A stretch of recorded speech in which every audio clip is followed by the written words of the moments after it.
పొరబాటున చేజారిన తరుణం తిరిగొస్తుందా? ప్రతి పూటొక పుటలా తన పాఠం వివరిస్తుందా?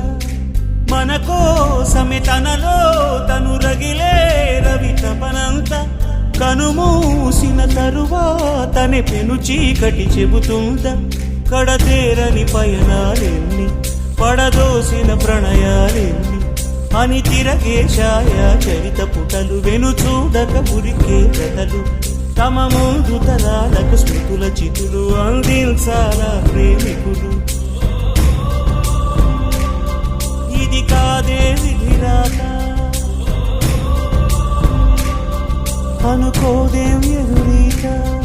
10 నెలలు తనలో నిన్ను మోసిన అమ్మైనా, అప్పుడో ఇప్పుడో తనని కలను అంటుందా?